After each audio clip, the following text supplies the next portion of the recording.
Bob Kravitz from bobkravitz.com joining us now. How are you, sir? I am splendid, playing some good golf. You look a And lot better than the last time I saw you. oh my God, well, it was 127 degrees, and we were on the golf course for 7 hours. So I was getting a little dizzy out there, but I've been playing good lately. So I felt like I was playing in turn 4 of the Indianapolis Motor Speedway. it was unbelievable. The heat. The heat was oppressive, but we got through it. Had a couple of beers. We had a good time. It was a fun day. Glad to help out with the MyBore golf outing, which let's see, Metro Indianapolis Board of Realtors. I remember. Right. Very good. How about that? Cheryl Sizemore, and I'm glad to have been a part of that. So, but it was fun. It was just extraordinarily hot that day. It really literally wiped us out. Well, first of all, we had the draft last night. Yeah. So that is fresh off a lot of people's minds. A couple of surprises. Actually, both Zach Edey and Kel'el Ware both going a little higher than had been anticipated. Edey especially. He's a lottery pick, man, at number 9, which that was a surprise. Kel'el Ware just misses being a lottery pick at number 15, which that's a big difference in money, isn't it? It is. It's not excessive, but it's enough to make you notice. But I'll be honest with you, I thought Edey would go probably closer to where Kel'el went. I thought he would be around 13 to 17, somewhere in there. Now, Memphis is a good match for Zach Edey, but I'll be honest with you. I love the kid. I think he's and the fact that he decided to have the party at his house or at Painter's house instead of going to New York, I thought that was pretty cool on his part. That said, I don't know how his game is gonna look, at the next level. He's. I don't know about his foot speed. I don't know about his ability in the pick and roll. I think he'll be an effective 12 to 15-minute bench player, but boy, that's awfully high to take a guy who's not going to be a starter, at least in my view. From what I heard, he really impressed in his workouts, that he was dominant. Now, I don't know who they were putting him up against, because obviously if these were college guys, he's going to be dominant because he's been the most dominant player in college for 2 years running. Right. So, but I get it at the same time. I mean, it's like, you're like, well, what are they going to do with him? I mean, how are they going to defend him? There are some things that I think are going to limit him. How do you hide him? How do you hide him defensively? Exactly. That's the first thing that pops get him out. into the pick and roll. And I mean, it's so crazy because 15, 20 years ago, he would have been the first pick in the draft.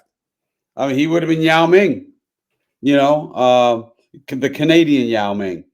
And not any longer. Now they're going for 18-year-olds who are raw, uber athletic, and is the way the NBA plays its game has completely changed. And I don't know. I think I'll say this. I think Kel'el Ware has as good a chance to do well in the NBA as Zach Edey.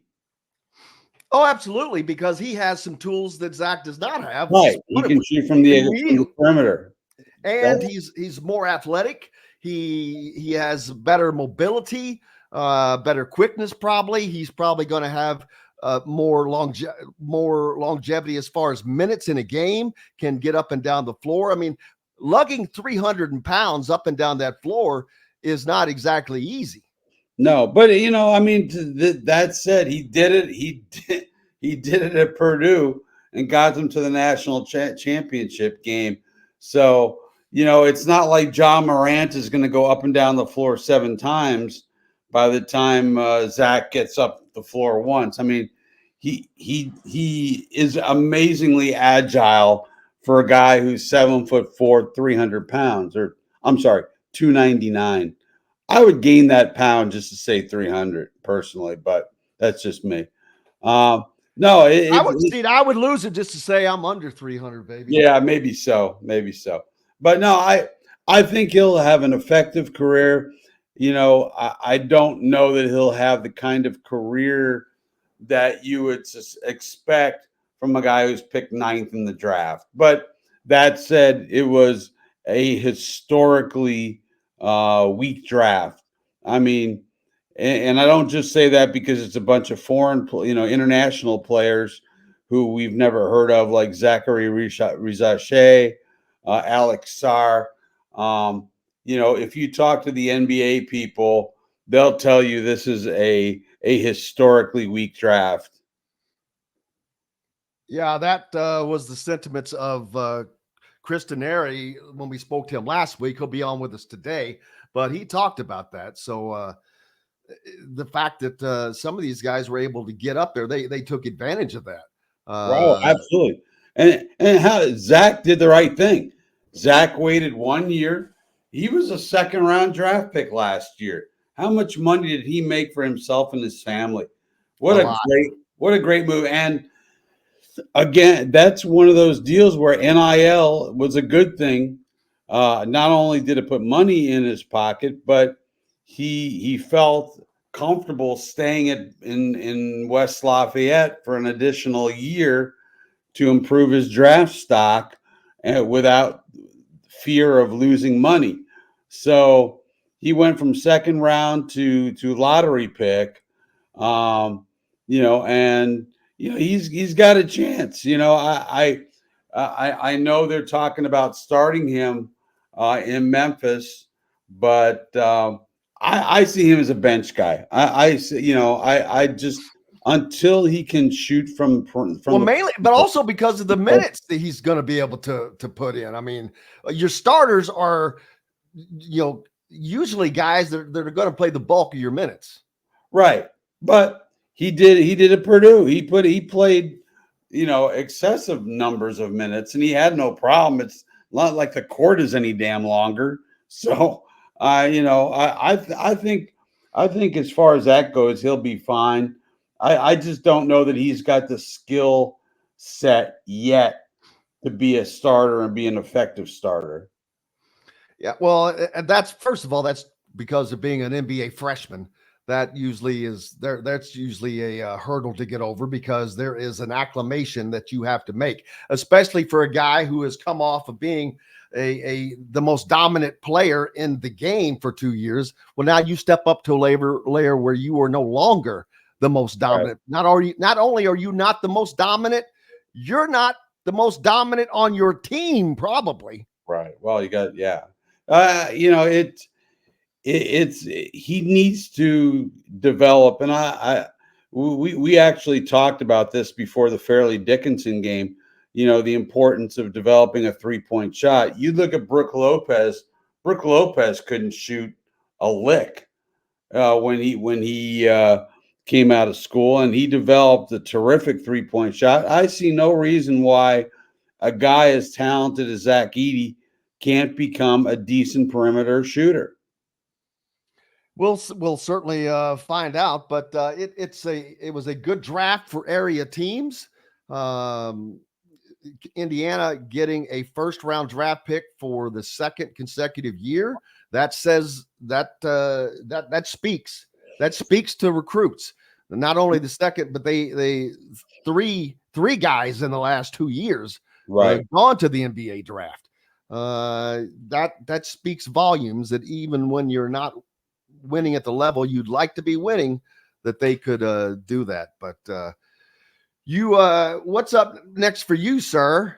Well, I got the draft tonight. It's a very quiet draft. Obviously, they're picking I think 36 and 39 and 50 or something like that. I have to double check, but it's a very quiet draft, and that's a good thing. because I think this team, I think this Pacers team is sitting really pretty. I mean, they got their free agent. They got Pascal Siakam to stay in Indianapolis. And the cool thing is, this used to be a place that nobody wanted to come to, and yet here's Halliburton signing a long-term deal. Here's Siakam signing a long-term deal. McConnell wants to stay here in the worst way. I think he's going to be a lifer here in Indy. I think he's going to be a coach at some point. So, an assistant coach. So, I think they've changed the narrative, here in Indianapolis, because this is a place that nobody wanted to come to.